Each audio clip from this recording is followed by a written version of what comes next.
Hola Yoli, ¿qué más? ¿Cómo va? Hola Jonathan, muy bien, ¿y tú? Bien, muy bien. ¿Qué hace por acá? No, pues vine donde el médico porque mira que hace días estoy sintiendo que no escucho bien, entonces vine a ver qué me decía el médico, que me examinara y me dijo que tenía hipoacusia. Hipoacusia, ¿y usted sabe qué es eso? No, la verdad, pues el médico me explicó, pero no lo entendí muy bien. Ay, Yoli, vea que yo no sé si usted sepa, pero yo estoy estudiando seguridad y salud en el trabajo. Y curiosamente este fin de semana tengo una exposición sobre el tema, o sea que si usted quiere, yo podría explicarle. Ay, sí, por favor, Jonathan. Bueno, mientras voy buscando las diapositivas, dígame, ¿usted en qué trabajaba antes? Jonathan, pues yo trabajé por varios años en una empresa de metal mecánica y pues ahí hacían mucho ruido. Ah, demasiado, ¿cierto? Sí, demasiado. Todo el tiempo pues eran las máquinas pulidoras, los martillos, mejor dicho. Uno salía con un pitido en los oídos. Ah, ¿y usted sabe qué son los CPP? No, Jonathan. Bueno, yo le cuento, así como usted dice que allá manejaban pulidoras o equipos de soldadura, así como la persona que solda le dan careta para proteger la visión y la persona que corta con pulidora le dan guantes y gafas, asimismo las personas que están expuestas al ruido tienen que suministrarle también elementos de protección personal, en este caso los tapaoídos. Ay, pues yo no sabía, pero lo peor es que pues yo al principio no le ponía pues como mucho cuidado. Y pues a veces sí nos daban protectores auditivos, pero muchas personas no los usábamos pues porque eso era muy incómodo. Bueno, ahí puede estar gran parte del problema. ¿Será por eso?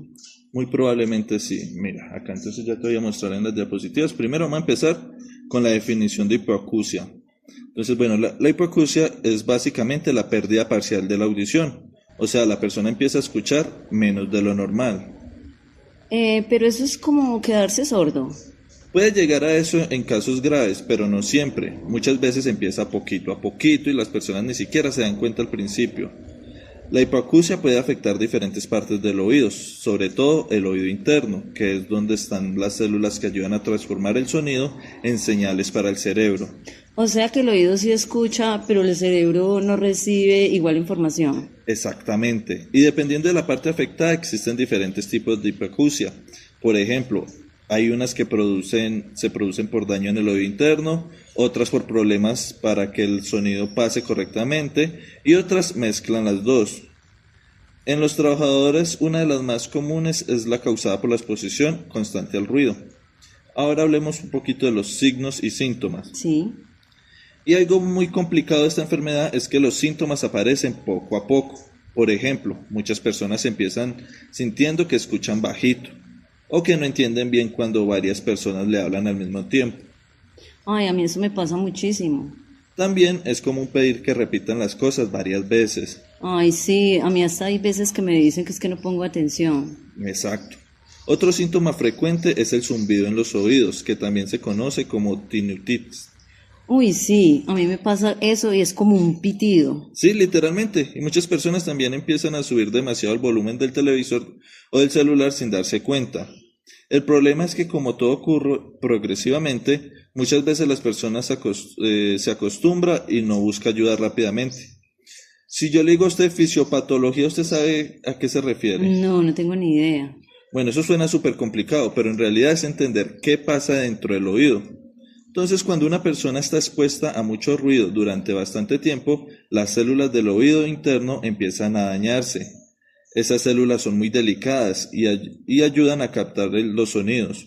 El problema es que esas células no se regeneran fácilmente. O sea que el daño puede quedar permanentemente. Exactamente. Es como cuando algo se va desgastando poco a poco por usarlo demasiado. Entonces, entre más tiempo una persona está expuesta a ruido intenso y protección, mayor es el daño auditivo. Ah, comprendo. Y por eso también es importante prevenir antes de que aparezca la enfermedad. Entonces, algo importante con esto es hablar sobre la incidencia y la prevalencia. Sí. Y aunque muchas personas no lo saben, la hipoacusia es una de las enfermedades laborales más comunes en el mundo. En Colombia afecta sobre todo a trabajadores que están expuestos constantemente a altos niveles de ruido. Por ejemplo, en la construcción, en su caso la metalmecánica, minería, aeropuertos, fábricas e incluso discotecas o bares. O sea que sí esto sí es algo bastante común. Sí, y el problema es que muchas veces los trabajadores no consultan a tiempo porque creen que es normal escuchar menos después de trabajar tantos años en ruido.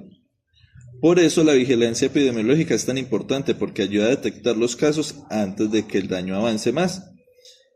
Pero entonces esto se puede evitar. Sí, vamos a hablar entonces ahora de las medidas preventivas. Entonces, en muchos casos hay varias medidas que ayudan muchísimo a prevenir la hipoacusia laboral. La primera es el uso correcto de de protectores auditivos. Sí, También es importante que las empresas hagan mediciones de ruido para saber qué áreas representan más riesgo. sí.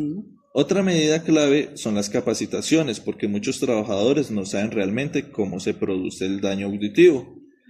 Además, el mantenimiento de la maquinaria ayuda a disminuir el ruido innecesario. Y finalmente, los exámenes audiométricos permiten detectar cambios en la audición antes de que el problema sea más grave. O sea que no es solamente usar tapones y ya. Exacto, la prevención tiene que hacerse entre la empresa y el trabajador. Y ahí es donde entran los programas de vigilancia epidemiológica. Jonathan, ¿y eso qué es? Bueno, básicamente es un programa que hacen las empresas para prevenir y detectar enfermedades relacionadas con el trabajo, como la hipoacusia. Por ejemplo, primero identifican qué trabajadores están expuestos al ruido. Después realizan evaluaciones médicas y audiométricas periódicamente. Sí. También hacen seguimiento a los trabajadores que ya presentan síntomas o alteraciones. Además, implementan controles para disminuir el ruido y realizan capacitaciones sobre protección auditiva. Y finalmente, llevan registros de los casos para analizar si el problema está aumentando o si las medidas sí están funcionando. La verdad, si muchos trabajos hicieran esto bien, se podrían evitar muchos casos como el mío. Exactamente, la idea no es esperar a que el trabajador pierda la audición, sino prevenir el daño desde antes. Pues Jonathan, la verdad, ahora sí entiendo mucho de lo que me está pasando. Y eso es muy importante porque cuando uno entiende la enfermedad, también entiende cómo cuidarse y y evitar que avance más. Ay, claro, Jonathan, y ahora al menos entiendo que no era que yo estaba exagerando ni que era idea mía. Sí, claro, tranquila. Lo mejor es que ya fuiste al médico y empezaste el proceso a tiempo. Ahora lo importante es esperar los exámenes que siguen, seguir las recomendaciones y cuidar mucho más tu audición. Sí, toca empezar a ponerle más cuidado a esto. Exacto, y tampoco es para que te llenes de miedo pensando lo peor. Muchas personas logran controlar el avance de la enfermedad cuando reciben seguimiento y toman medidas de prevención. Ay, Jonathan, te agradezco mucho. En serio que me ayudó muchísimo lo que me contaste a entender todo esto. No, con gusto. Y además, esto también sirve para que más personas entiendan que la salud auditiva en el trabajo sí es algo importante, Sí, total. porque muchas enfermedades laborales como la hipoacusia pueden prevenirse si se detectan a tiempo y si tanto las empresas como los trabajadores toman las medidas adecuadas.